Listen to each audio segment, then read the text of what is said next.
On Elevate this week, I sit down with Angel RIBO, who is the founder of the CEO Confidant. After many years traveling the globe doing B2B sales, Angel jumped out on his own to start helping CEOs personally and professionally with their processes and strategies after seeing a need with working so many in his corporate career.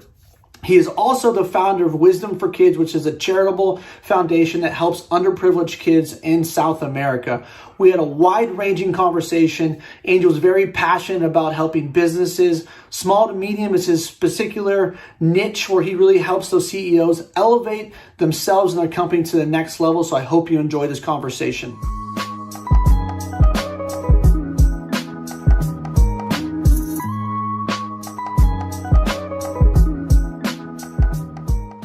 All right, I've got Angel RIBO on Grindstone Elevate. Angel, how are you?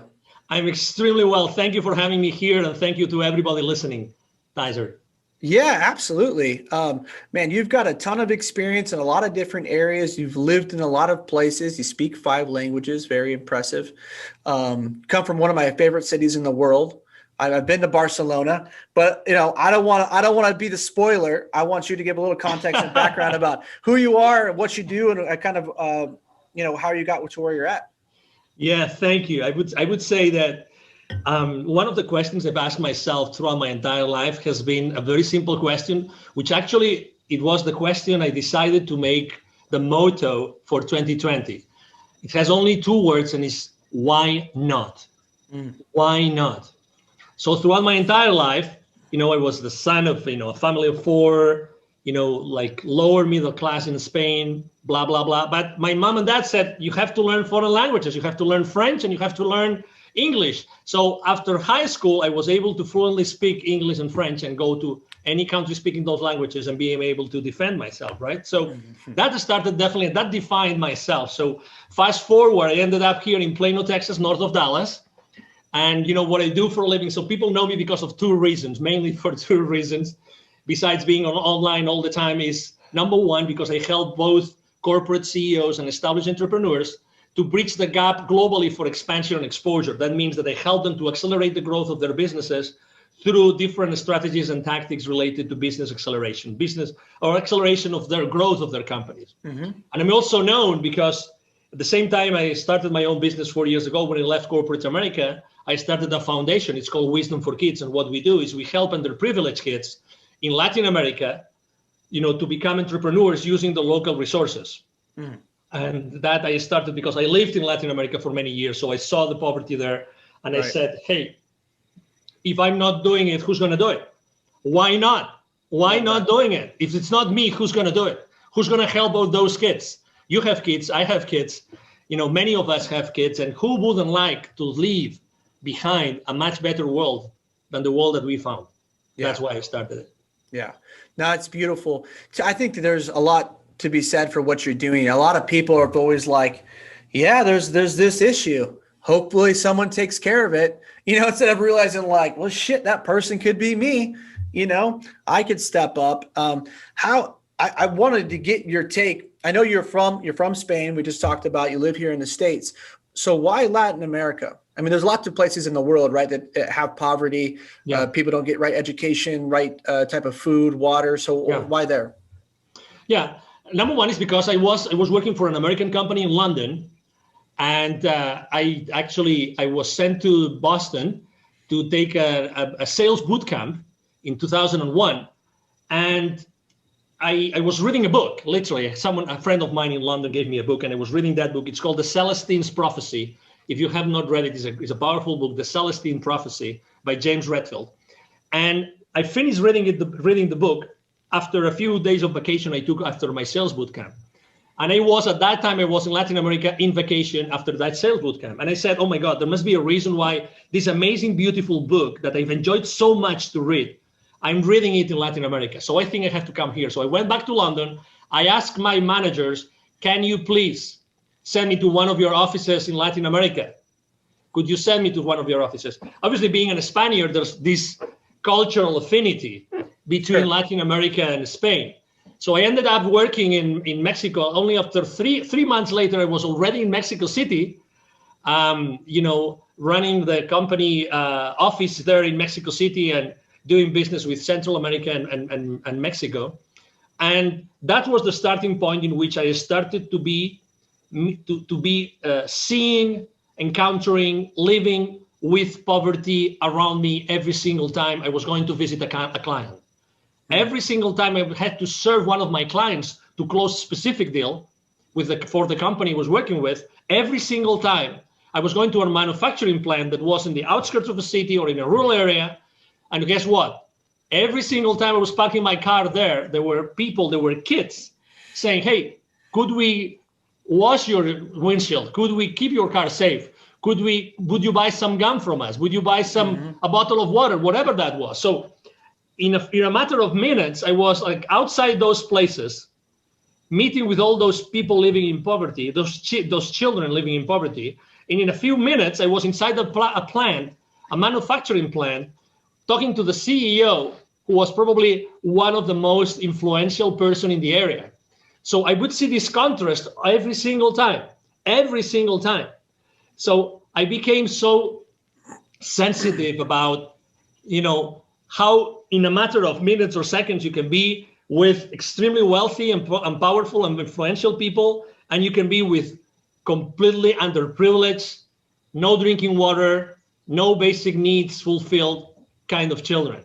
And that's why when I left corporate America, I said, I have to do something about it. Because if it's not me, who's going to do it? Right.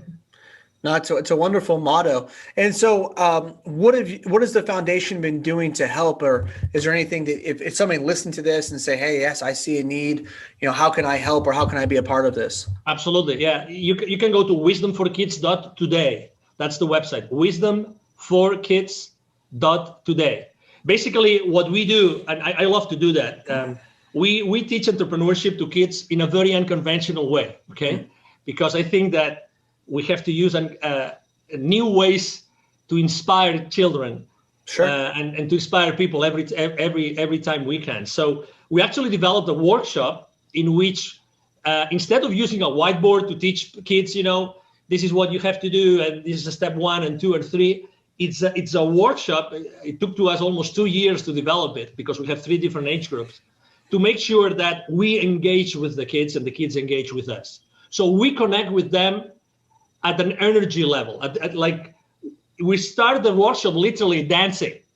We put a very powerful music and we start dancing. And the kids don't know me, don't know the volunteers, don't know anything about us. But guess what? They are kids. So what do? They start jumping up and down much more than us. They love it. Yeah. And then you see their smiles in their faces. That's who kids are. They might be, living in a I don't know, in a hut, or they actually have to deal with dirt. They don't have drinking water. But when they get to the place where we gather them and we start having this, jumping up and down in a song, they become who they are.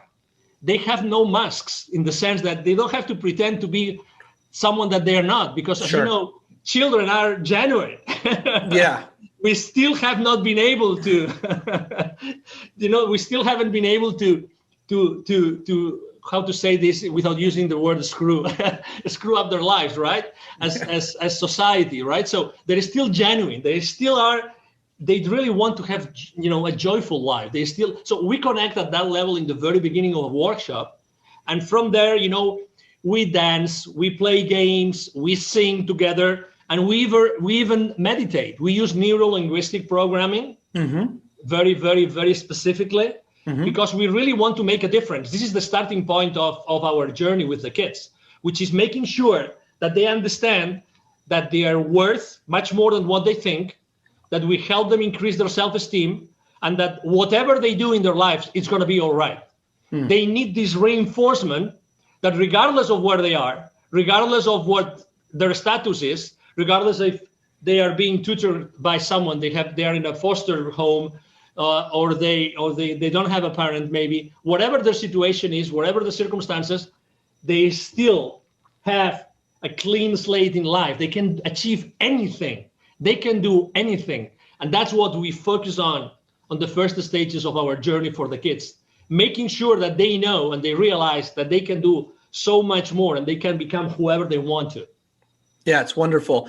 I think probably, I mean, it's wonderful that you're doing that for children that are underprivileged, but man, that sounds like most kids need to hear that message. I know it's something I've talked about on the podcast before that I'm really conscientious, and so is my wife, with wanting to make sure that we empower our children, to let them know that there aren't limitations.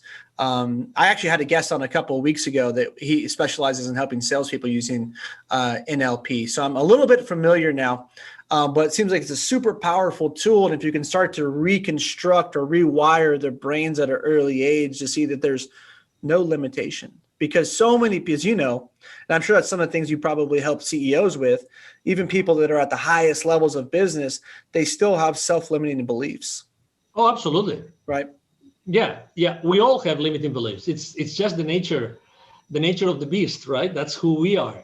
And then if you follow, I mean, you are blessed enough. I still remember a conversation on a podcast, an interview, that someone asked me, so what would you recommend this specific CEO? And they gave me a specific example, right? And I said, having kids as soon as possible. That was my answer. Having kids as soon as possible. Because when you have kids and you really devote time to your kids, you are completely into a different position. You are completely into a different mindset, right? Because, they are your jewel, right? They're your treasure. You want them to be brave. You want them to be able to, to live in a world by themselves. They want them not to take anything by the face value, but they make their own research. They want to, that's all the things, all those beliefs that we have, and we try to do the best with our kids, right? That's who we are as parents. But I really believe two things. They might be a little bit unconventional or disruptive, but I'm still going to say those two things, Tyzer. Sure. Number one, I think that the children pick their parents. I really think so. Okay. I think that kids pick their parents. And second, I think that also the parents have to learn a lot of lessons from the kids that we have. Yep. I really think so. So I think it's a two-way street. Mm-hmm. I really think it's a two-way street. So when we have in front of us the responsibility and the duty of raising kids, we actually have to think about so many things, and we have to sacrifice so many things, and we have to think out of the box. So how am I going to support my kids in a way in which they feel loved and secure, but at the same time, I don't want them to say yes to everything. I don't want to take anything and say yes because someone else said it. No, I want you to take your own decisions. I don't want you to go down the route of drugs. I don't want you to. It's up to you. You decide what the route is that you want to take in your life. I want you to be happy, right? But you have to decide what happy is for you. So Right. all those things, oh my God, we are mentoring our kids and we don't have a manual. No. Right? And we don't, if we ever lived before, we don't remember whatever the experience was if we lived before in another incarnation, whatever it is, the beliefs that everybody has. So what I'm trying to say is that, okay, we loved our partners, we had kids with them, right? But now we have the real thing here, which is kids that have to be raised the best possible way, right? The best possible way. So I believe that this is just an example of very obvious, and that's why it's so important to really live close by. And that's one of the reasons I left corporate America, to make sure that I was with my kids and I was able to spend a lot of time with my kids and learn from them, really literally learn from them, and not tell them that you have to do this and this and this, but, learn from them and being able to just live the life with them, just be on every single circumstance that life brings to us to learn together. That's what we have to do. And right now, as you know, this year has been extremely challenging for the families as a whole, right? For the kids and going back to school and all these things, have been complicated, but still, we are there to be their example. We are there to lead them. That's why it's so important. Yes, so to your question, absolutely, we all have limiting beliefs, no matter where we are. And you don't know the circumstances behind a CEO being a CEO of a large corporation. You don't know how he reached that place or she reached that place, right? We don't know how they did it. Obviously, they all have limiting beliefs. And most of them actually, obviously, they look for help, and they will look for an outside pair of eyes that can help them in their journey, whatever their journey is. Right. And so that's where you come in as the CEO Confidant, right? To try to help to reconstruct, help them to grow their business, grow their skill set, grow their minds. So basically, you're a CEO coach. Now, do you see a common? I like this analogy of looking at or the constructs. I just read the book Outliers by Malcolm Gladwell. I'm not sure if you've read that, but fantastic book.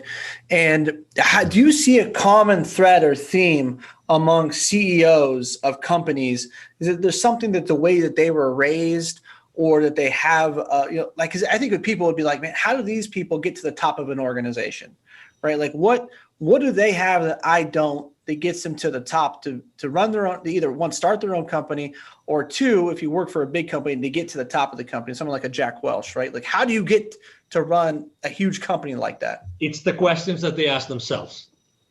It's the questions. I mean, no doubt about it. It's the questions. It's like, how do you, instead of asking what if, it's how do I, or how can we? Okay, so the first thing would be, how do I? How can I do this? How can I do this? Instead of can I do this, is how can I do it? So it's like the why not attitude. It's like, I really, if I really want to provide this product or this service, with this product or this service to a particular audience, how can I do that in a unique way that it just had the idea of serving with, So how do I do it? How can I do it? And be relentless, taking something that I use very, very, very often with my coaching and consulting business, which is take imperfect action now. Take imperfect action now. In the entrepreneurial world, the startup world, there's something called the minimum viable product. So when you launch a business, you try to come up with a specific offer that you're going to be trying to proof test in the market. So these people consistently go to the market with a very, open set of eyes and ears to listen what the people are going to say about their ideas immediately. So they don't wait they start taking action immediately. And they ask, how can I do this? How can I do this? How can I do this? How can I do this? And second, I think that they are much more smart in using the resources. Okay, we have been brought up, and that's something I'm fighting for with my own kids' education, which is collaboration. Collaboration. In the again, as much as we can serve, and we want to serve humanity, right, through our shows and through our interviews and everything, I think that we are raised to be competitive. We are raised with a mindset of scarcity, to be honest, with all due respect to everybody. Sure. Okay. With a mindset of, for me to have, I actually have to subtract or have to steal or have to take away from someone else. And I think this is wrong. I see the world, and I think that CEOs see the world as as an arena in which the wealth is there. The wealth is in that arena. The thing is, how can I use all my resources? How can I use all my connections, all my business partners, all my business acquaintances, or even personal acquaintances to start a specific business? So they see the world in a different way. They see the world that they have a lot of resources available, and they keep on looking and reaching out to those resources to build up value for what they offer to the market. That's why, summarizing in two questions, right, is how do I do that instead of can I? How do I do that, and who can help me do this? How can I go from where I am today to where I want to go? And let me give you an example. Sure. I was having a conversation with the director of the business accelerator of the Babson College. Babson College is one of the top universities in the country. They rank number one. Their entrepreneurial program ranks number one consistently every single year. Those university rankings, the Babson College in Massachusetts. Okay, so I was having a conversation, and she was telling me, that was already like 4 years ago, I think. And she was telling me, right now, with 10, 15 grand, you can set up the foundation of a very strong, even global startup that will change the world forever. 5 or 6 years prior, you would need literally $150,000, $250,000, $300,000 to get off the ground with anything. So I'm just trying to tell everybody listening to us today is that they already have the knowledge and the experience really to launch one of those disrupting, ventures that they always wanted to do. They just have to come into terms with themselves and say, hey, I want to do it. So these people out there that they ask the right questions are not that far away from a mindset perspective from us. The difference is that they take action, and they take imperfect action immediately, no matter what. No matter what. Obviously, those CEOs, they still have to go to the principal's office, like they have to go to the board. Right.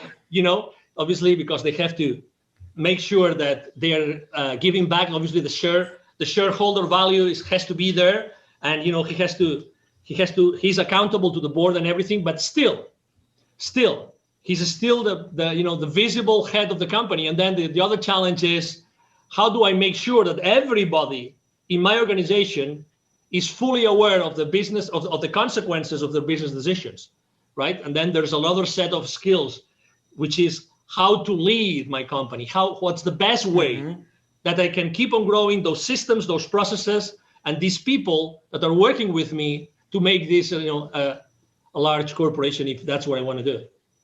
I want to stay on that, taking imperfect action, because, man, there's so much to be said for that. Because so many people, they feel like, I made a whole video a couple months ago how perfectionism is the enemy of money, right? Because so many people get so caught up. I got to have my T's crossed, my I's dotted. I got to do all of my research. I got to have a 60-page business plan with everything spilled out. I got to read all the books. I got $10 seminars, and then maybe I can start. And I've not been that way. I've more like, even when I started this podcast, I'll be honest with you, Angel, I started this podcast. I literally got on and I just started talking. And I told my wife, and she's like, well, like, how do you know what you're doing? I go, I fucking don't. Like, I don't know, Awesome. I'm just going to start it, and I'm going to see where it goes. I'm going to figure this shit out as I go. So it's wonderful that you're talking about that, because so many people don't. Now, why do you think that mindset is different with the CEO versus someone who would want to be a CEO, or someone who aspires? Well, what holds them back from just going for it? Well, because they don't have the certainty that they're going to succeed, and they expect social proof, and they have to take risks. One of the CEOs, it's like, I always say, I've been in business development and sales for my entire life, and obviously this is a podcast that resonates with this message a lot, right? So, but I always say the same thing. If I was hired tomorrow by a large multi-billion-dollar software corporation or any other corporation, and I had to have my first sales call the day after, I wouldn't be afraid. I wouldn't be afraid. You know why? Because as far as I know the benefits, as far as I know what I can provide and what kind of issues I can help my clients to solve, I don't need anything else. I really don't need anything else. Am I going to make mistakes? Oh my God, of course. But probably I will be with someone else in that call, right? So what I'm trying to say is that we already have everything that we need inside of us. But we are afraid of making a step that, people are going to be laughing at us, or we're going to make a big mistake, or, and then we will never be able to recover. So these CEOs, they already have the certainty. I do have the certainty. I have the certainty that I have a safety net. And I'm not talking about financially. I'm talking about that regardless of what I do, I will never be able to screw it up so much that particular sales call, counterpart will never call me back again. Right. Because of who I am. I'm respectful. My mom and dad, invested a lot of time in me and being, good manners. I am loving and caring. I don't curse that much. Okay. So, at the end of the day, it's going to be me in front of another human being. So I have the certainty that regardless of what I do, it's going to be all right. You mentioned about what you did in your first podcast episode ever. Let me tell you what I did on my first video ever online. For no reason, I thought that I had to come clear with the world. For no reason. It was 2016, and I said, okay, I'm going to tell the world who am I and what am I standing up for. And I click go live on Facebook. My video has to be there, and probably on YouTube as well. And I just explained who I was, what I was doing, and why I had founded, Wisdom for Kids, blah, blah, blah. when I hit stop broadcasting on Facebook, I started to cry like a baby. Oh. Like a baby. Like, oh my God, what a stress. Thousands of people, well, I mean, it was pretty pretentious, right? Thousands of people are going to watch this video. It's out there. Anybody can see, and they will see this crazy guy out of the blue saying all those things that made no sense because it was my first video ever. You name it. But it was my first video ever, and I will never forget it. And I just like came into terms with my own life, my new life of entrepreneur, so it was kind of, a trauma in some sense, right? But also it was like a relief. Sure. That's probably why I cried. I probably cried of relief of saying, oh, I've done it, right? So it's just, we have been taught security is number one. Don't take any risks. Play safe. Yep. Play safe. If you knew, that's a wonderful question that probably you have asked, or you have heard you have asked yourself, or you have heard other people asking themselves is, if you knew that it's impossible for you to fail, what would you do today? Right. What would you do today? So as far as you are in peace with that, then there's nothing that you can fail on. Not honestly. No, I totally agree. I'm going to read this to you. I haven't done this before, but I called one of my friends called me last night, and he's about 10 years younger than me. Awesome. And we were chatting, and I sent him this, he's doing financially, he's doing very well. He's got 6 figures in cash saved. He's killing at his job. And he called me, he goes, hey, my dad told me this, my friends are telling me this. And, I feel like I'm not doing well enough. And, this is kind of where I'm at. And so I texted him this morning. I said, hey, I'm super proud of you. Incredible. You've saved X amount. Know whatever decision you make with anything in life, it's never wrong. This is only an experience. Exactly. That was my message to him. I think a lot of people need to hear that like, you can't fuck it up. No, you can't. You know what I mean? No. So like the idea you have, execute. Exactly. Go. Just do it. See what happens. If it doesn't work out, at least Absolutely. Right? At least And I'm having chills. As you're saying it, I'm having chills. Because you know what happened? I did even worse. After shooting my first video ever on YouTube, on Facebook, you know what I did? I took the link and I emailed all my contact list. That's wonderful. Love it. Two things happened. Number one, obviously I had the statistics, who opened, who didn't open. I don't remember the statistics now, but I will never forget this answer. Never forget this answer. Someone sent me an email saying, that's the most stupid video I've ever seen. That's the most stupid video I've ever seen. That was probably the first lesson ever. I had a budget. I was dealing with budgets on marketing, but that was probably a very interesting marketing lesson for me. Right? Because I said, oh, wonderful. I'm doing something good. If someone is telling me that that's the most stupid video you've ever received. Right? Actually, I think I kept that email but again, so what? Obviously, if I was judgmental, I would have answered to him, have you ever shot a video yourself? Can you please show me how many times have you done this? How do you feel? Why did you do it? What was the outcome? The second thing that happened to me is that the tool I was using to send emails, unfortunately, they blocked me forever. So I actually had to change, this online marketing, tools that you use, that you follow a certain path, certain, techniques to send the email. So I sent too many emails. So actually I was blocked for life on that platform, but that's okay. Those were like 2 or 3 lessons learned, and I exposed myself. But at the end of the day, I'm still alive, Tyzer. Right. I'm alive. I'm alive. It's like I'm a real person. You're right. Exactly. I have survived. And that's 4 or 5 years ago. And my kids have grown, and they're all healthy, and they're all in sanity. They're living in sanity still, regardless of what's going on out in the world. So we're here. Yeah. And that experience obviously taught me. Had I not taken that risk, I would have never felt what I felt at that point in time.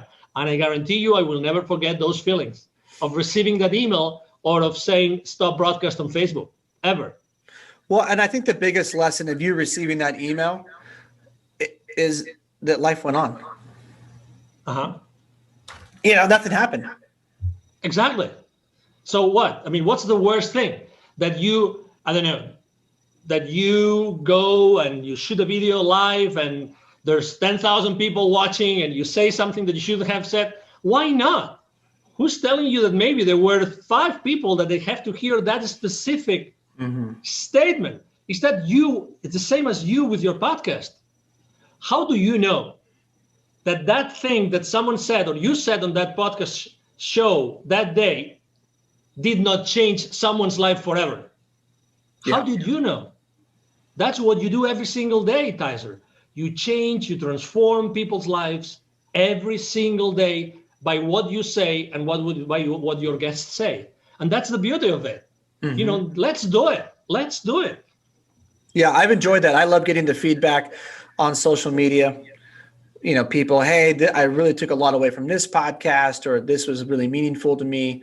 And that always means the world to me. That's why I don't run ads or anything like that on the podcast, because it's about really just serving and giving back. And the whole intention of me starting this was like, hey, my first year out of college, like you, I came from a lower middle class family. I made $34,000 my first year out of college, and I was living in San Diego at the time, which is beautiful, but not cheap, right? And so I would take home I'll never forget this. My first paycheck was for 2 weeks was $750. That's just how much I made. My rent was $600. So I'd have about $70, $75 to get me through the next 2 weeks. And it was fucking hard. But, developing my skills, going all in on myself, taking risk, making some moves, things like that.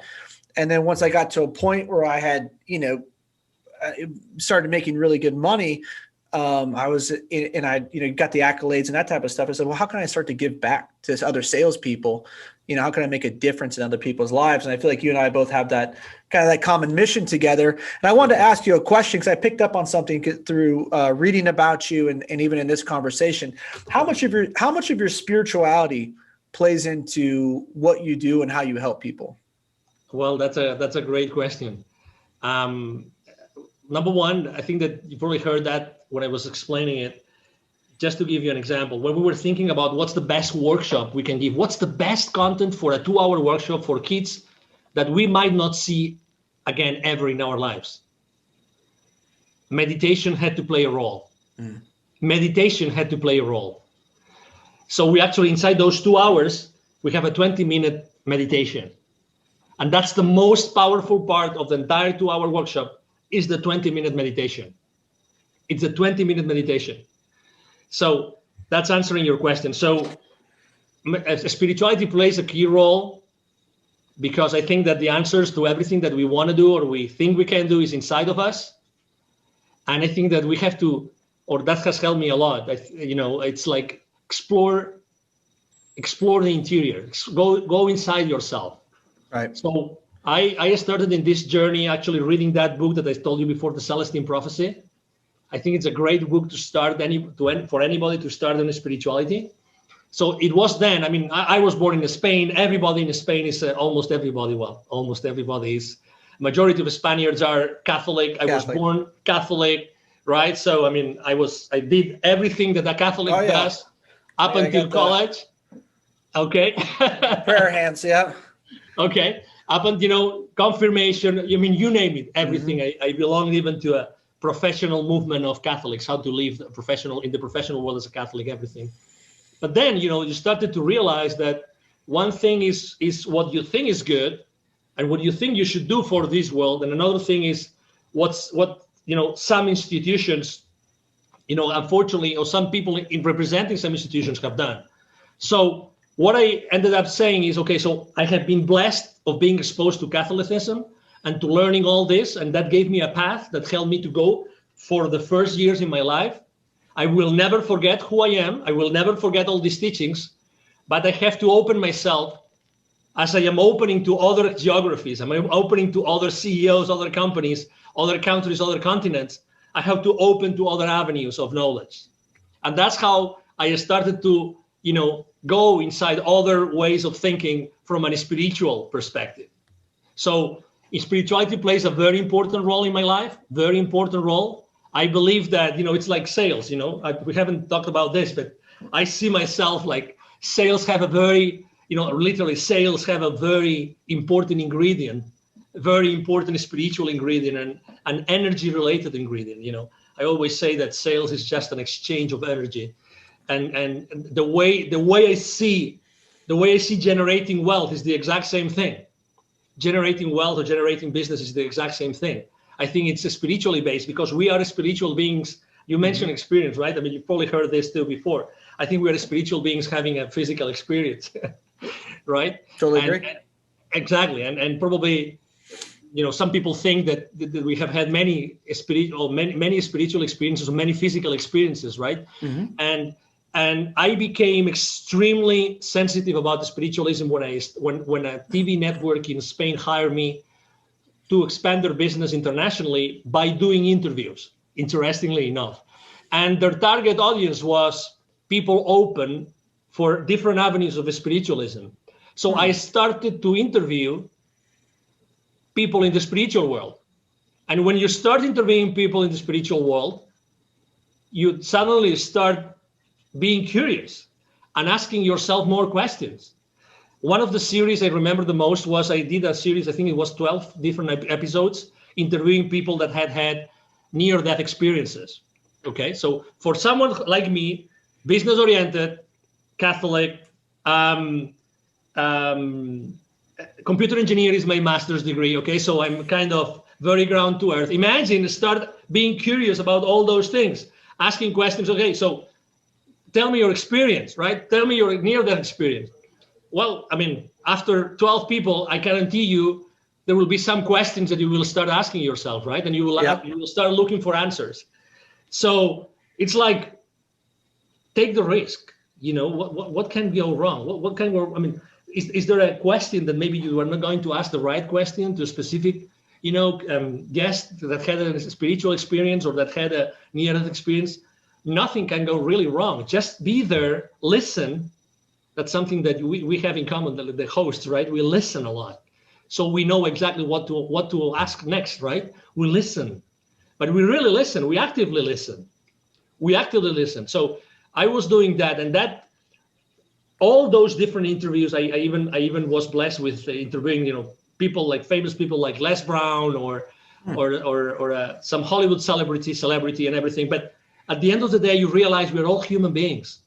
We're all human beings. It doesn't matter if you run a $3 billion corporation or if you are, the front desk, person on the most, smallest business office of that large corporation. It doesn't matter. We're all human beings. We all want to be happy.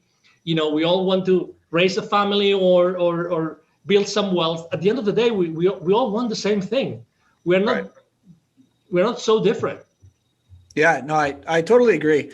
And it's great you put it in perspective like that. And what a wonderful experience that must have been, getting to interview all those people. That's fascinating. I grew up Catholic as well, Irish Catholic. And so, but my mom's a Reiki master. And she was someone I grew up watching meditate every day. And so I first got exposed to reincarnation and whatnot when I was, 14, 15, started, going and listening to mediums. So I was always been super open-minded, and I love that about my mom was just like, hey, take what you like and leave the rest. Right. That's what you just have to find your own truth and let it resonate within you. But the most important part, doesn't matter what you believe in, as long as you know why you believe in it. And you're open-minded to other people having their own experience, even if it's different from yours. Now that's one of the things I wanted to ask you. So when you're working with the CEOs and you're helping them find maybe some problems within their business or reconstruct their business, do you ever suggest to them, hey, you seem a little stressed out, seem like you got a lot on your plate. Have you ever tried meditating? I mean, do you talk to them a lot about that, or is it just kind of purely just dive in and here's a marketing agenda? This is what we should be doing. No. Actually, it's funny because eventually my clients ask me. I mean, I start typically with consulting or training, and then they ask me to be their confidants, or they ask me to be their coaches because of that, because of the questions. Because I really believe that coaching is much more powerful than consulting. Yeah. I can share my teachings. I can put my eyes. I can try to analyze on their behalf, or helping develop business in a particular new geography, expand their business internationally in some place. But at the end of the day, what really helps me, what really moves the needle for them, is that they embrace those teachings, they embrace those lessons, and they become part of their daily life. Okay, so are they open? Do I suggest that to them? Of course I do. I ask them what they do. Maybe some of them, they do paragliding, or some of them do, so sure. Obviously everybody has been raised, going back to education. That's why kids are continuously in my life. Like, regardless of what I am, kids are continuously present, because what was that person exposed to? Again, don't be judgmental. Just try to understand people. That's why I think spiritualism helps us understand people, without prejudices, right? Any sort of prejudices, help them, or helps me understand them. When they feel understood, then they open to other possibilities. Yeah. But you have to reach that point. So, I think that CEOs more and more are open to do other things they haven't done before, but they have to see the value. Once they see the value and they see the results, typically their CEOs are very results oriented for obvious reasons, right? Very specific, very clear on what they want to measure, right? So that they can manage properly. Yes, they are open, and more they are open to do that. And well, we are more and more isolated than ever before. 12 months ago, we would meet with many more people, much more often. Right now, unfortunately, there's things that we cannot do so much, and things that unfortunately we have to abide by, and so social interaction becomes more and more needed. I would say social interaction becomes more needed among everybody in the corporate world. Yeah. And I really want to hone in on a point that you made, because I think a lot of people might have missed it. But talking about, CEOs are, results, target, goal oriented, right? But you can't ever get to your results, your target, or your goal, whatever you want to call it, unless you have the right habits instilled. And you talked about, what I got from that was the process. And it's making sure that once you have the right habits in place, it'll facilitate the right results. And a lot of people don't take account of their habits, and then they don't get the right results. And so sometimes they may need that 20-minute break of meditation. And I think that's even with children, it's getting them to have to, at a young age, start to be conditioned with the right habits, with the right mindset. And then it opens them up to all kinds of possibilities. And so I just kind of wanted to go back to that. And is that something that you work on a lot with them, is how to structure a day, routine, habits to build strength upon? I think that's a great question. I would say that people that have reached that level, they already have developed very strong habits, very strong habits. The space that spirituality covers in their lives might be covered by something else. But still, to your point, yes. Obviously, building additional habits takes time. What I typically do is, I think that besides the habits, I don't think that's the main blind spot I see in companies, more than the habits of the CEOs, is more, are they measuring the right things? Are they measuring the right things? And are their employees, their teams, everybody, not only the ones that report directly to them, not only the leadership team in the companies, but everybody, are they really aligned to what he stands for? Yeah. That's the most important thing. Because at the end of the day, as a person, as an individual, as a CEO, that's how much you can do, right? You are one person. So you have to rely on something, and you have to put in place something. So that's why I think that obviously I help entrepreneurs, or I help like startup CEOs to go to the next level, changing habits. But once you reach certain point, I help them to manage some conflicts which arise in their families, in their, personal lives, etc. But typically I find blind spots more on how to deal with the rest of the company, with their teams, but all their teams. It doesn't matter if it's a 20 employee company or if it's a 5,000 employee company. It doesn't matter. The thing is, how do we all together, we start doing this and we start delivering value to our clients consistently? That's the point that we miss consistently, as very often. That's why, again, going back to the kids, how many classes, how many periods do your kids have on collaboration? You tell me. How many? Yeah, zero. Collaboration. Collaboration, just in collaboration.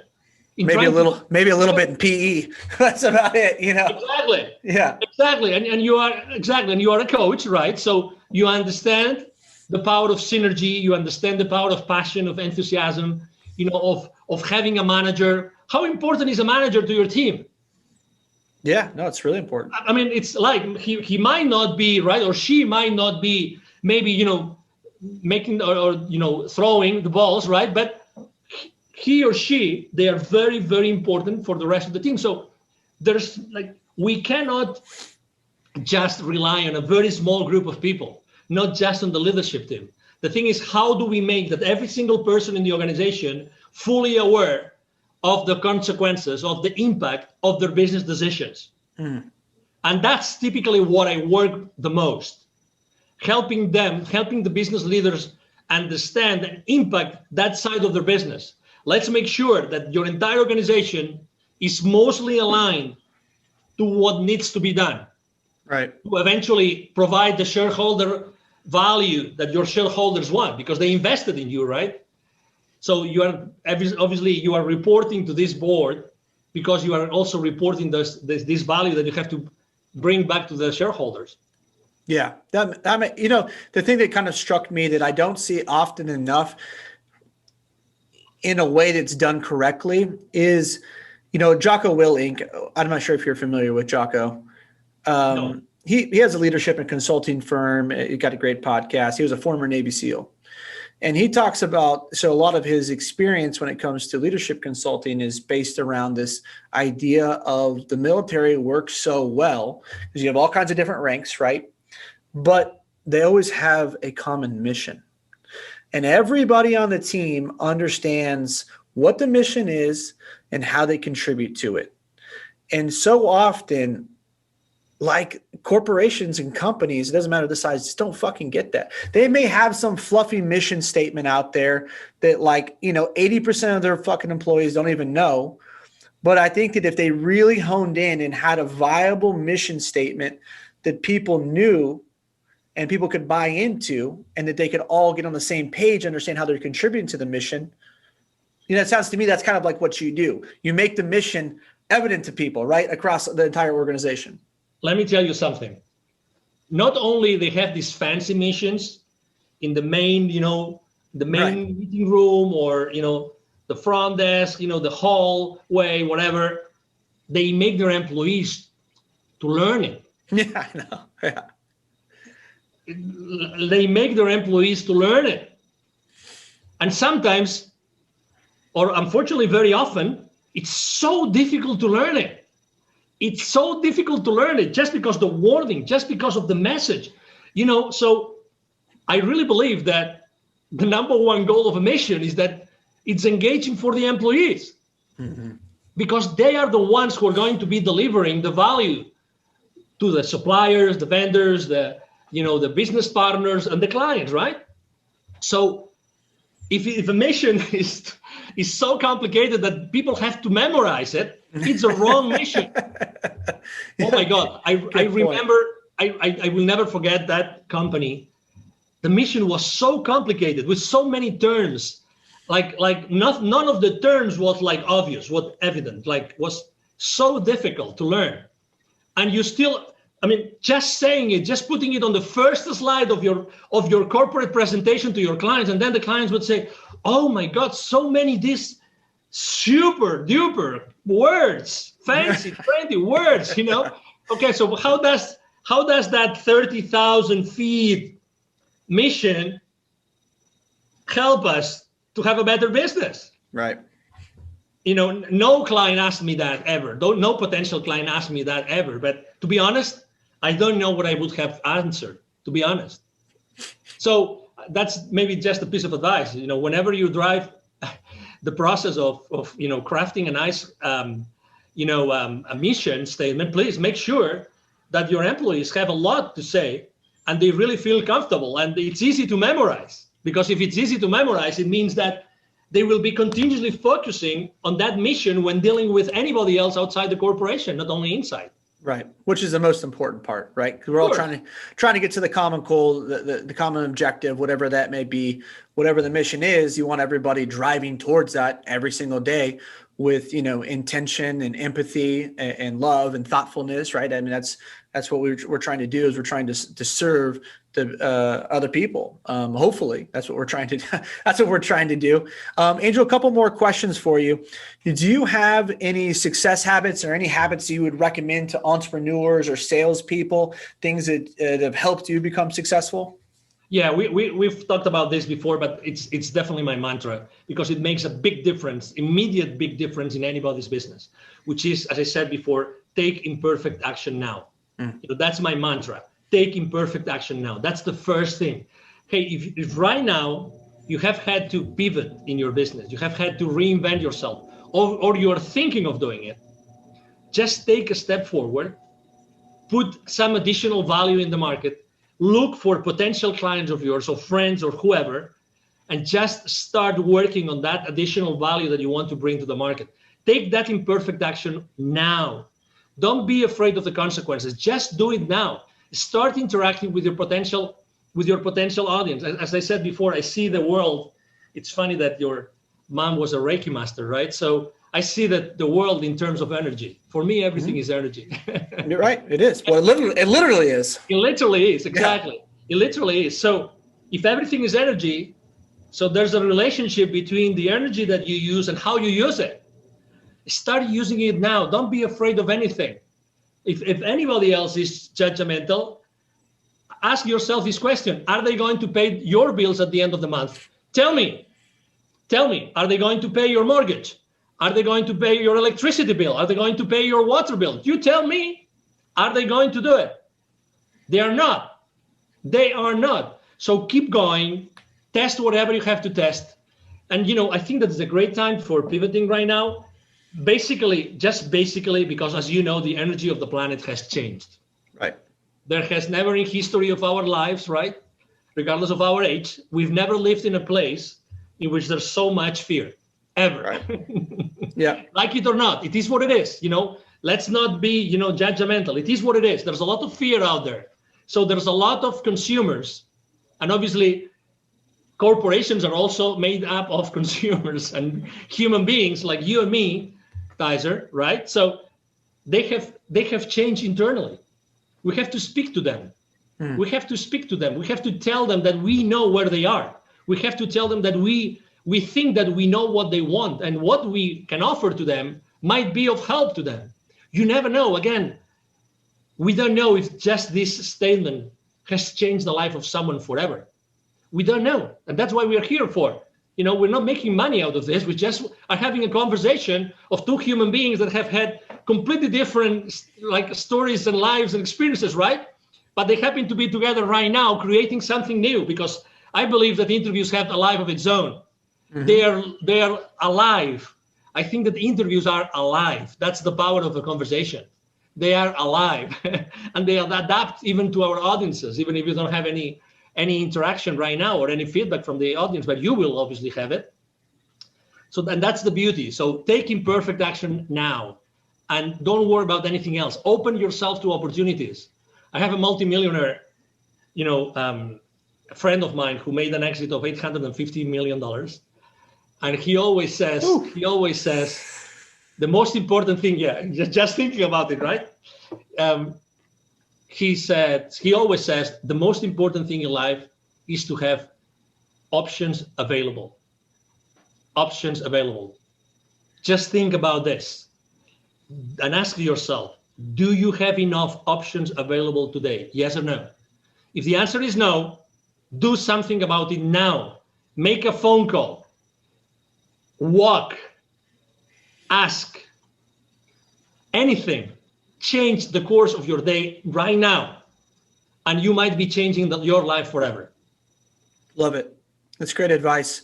Last question for you, Angel. Do you have any a book or two that you recommend or that you gift often besides the one you already referenced? Yeah, besides the one that you already referenced, I would like to recommend. There's a book of someone that I really, I mean, it's like the ABC of business. Every single business owner in the world should read this book. It's so obvious, but it's so good. It's called The Baker's Dozen. And the author is Neville Joffe. He's originally from South Africa, but he lives in Canada. And his prior book was actually Climbing the Kilimanjaro. That's the kind of guy he is. Okay. He climbed the Kilimanjaro. So it's about, the Baker's Dozen is about basically the 12 recipes, the 12 business principles that everybody should be aware of to conduct a proper business. So it basically talks about how to become aware of the financial consequences of every single business decision that you take on your business. And that applies to any business. You can be self-employed or you can be a multi-billion-dollar corporation. That's the first book I would recommend. And the second book I would recommend is from actually a gentleman called Dr. Joe Dispenza. Probably you've heard of him, Dr. Joe Dispenza. Yep. Okay, good. So the book called Supernatural. Supernatural. It's an amazing book. I mean, you can get it also on audiobook. Supernatural by Dr. Joe Dispenza. I think that he brings a lot of light about, who we really are, what are limiting beliefs, and the importance of breaking the habit of being yourself. And I think it explains it great. It's a great book. It's a great read. It takes a while, but it's like so eye-opening. So eye-opening. I've been blessed of even attending some of his courses. Oh wow. and events. And what you're going to learn on that book, it's going to blow your mind away, and it's going to help you in your life to understand better who we are as human beings. Good. Wonderful recommendations. I haven't read the first one.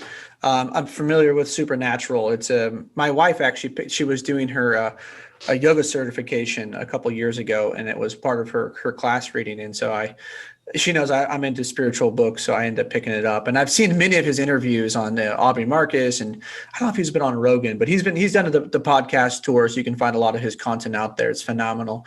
So great recommendations. And Angel, where can people connect with you at? Yeah, thank you. The easiest way is to go and send me an email.